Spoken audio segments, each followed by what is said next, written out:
आगामी महानगरपालिकेच्या निवडणुकीच्या पार्श्वभूमीवर आज एमआयएमच्या वतीने जाहीर सभेचं आयोजन करण्यात आलेलं आहे। या ठिकाणी एमआयएमचे राष्ट्रीय अध्यक्ष असदुद्दीन ओवैसी जे आहे ते येणार आहे आणि त्यांच्या उपस्थितीत ही जाहीर सभा पार पडणार आहे। तर सभेची पूर्ण तयारी जी आहे ती या ठिकाणी झालेली आहे। जिल्हाध्यक्ष आपल्या सोबत आहे, त्यांच्याशी आपण बातचीत करणार आहोत। काय सांगणार, आज सभा आहे आणि कालची घटना? सभा होऊ नये म्हणून ती घटना झाली असं मला वाटतंय, कारण 15 दिवसापेक्षा जास्त झालेत की आता साहेब येणार आहेत आणि वातावरण सगळं पतंग झालेलं आहे। त्यामुळं काही लोकांना असं वाटायला लागलं की आता आपलं कुठंतरी आपलं जे बेस आहे ते हलणार आहेत। म्हणून ह्या लोकांना माहिती आहे का, मुस्लिम समाजाला जर रस्त्यावर आणायचं किंवा यांना डिवचायचं असेल तर त्यांचे पैगंबर मोहम्मद सल्लल्लाहु अलैहि वसल्लम यांचं नावचा वापर करावा आणि तेच त्यांनी केलं आहे। एक दुर्गा पूजा आहे नवरात्राची, तिथे दौड आहेत आणि त्याच्यामध्ये पैगंबरांचं नाव लिहायचा काही संबंध येत नाही, परंतु हे सगळं समजून येतोय हे कोण करतंय, काय करतंय, कोणाच्या पायाखालची जमीन सरकली आहे आणि पैगंबरांचं नाव घेऊन त्यांना माहित होतं का हा प्रकार घडणार आहे, वातावरण दूषित होणार आहे आणि सभेला त्रास होणार आहे, पण हरकत नाही। पण सभेला अद्याप परवानगी दिलेली नाही।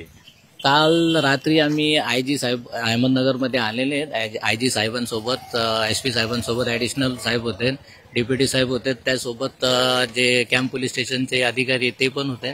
त्यांचे जेवढेचे इफ्स अँड बट्स आहेत का जे त्यांना जे क्वेरी वाटत होती काय होऊ शकतो काय नाही होऊ शकणार, ते सगळे आम्ही क्वेरीजचं सॅटिस्फॅक्शन केलं आहे आणि अपेक्षा आहे की लोकशाही मार्ग आहेत, सगळ्यांना अधिकार आहेत। त्यांना स्टेजवरून जर आम्हाला काही बोलायचा अधिकार आहेत, कमीत कमी आम्हाला सभा घ्यायचा तर अधिकार आहेच।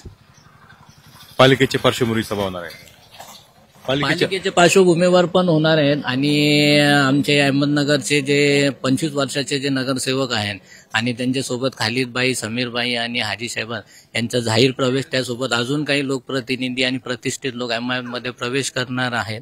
याच्या संदर्भात आणि जे हालाते हाजरा आहेत का आज जे अहमदनगरचं वातावरण आहे त्याचा काय कुठं ना कुठं ब्रेक लावण्यासाठी आझाद साहेब अहमदनगरमध्ये त्याचं उत्तर देणार आहेत। इम्तियाज साहेब सोबत असणार आहेत, इम्तियाज साहेबांनाही आपण ऐकणार आहेत, आझाद साहेबांनाही ऐकणार आहेत। निश्चितच आपण बघितलं का अजून काही सभेला परवानगी नाही, मात्र त्यांना कुठेतरी आशा आहे की परवानगी या ठिकाणी मिळण्याची। कॅमेरामन अभिजित पिसह कुणाल जायकर, TVN मराठी, अहिल्यानगर।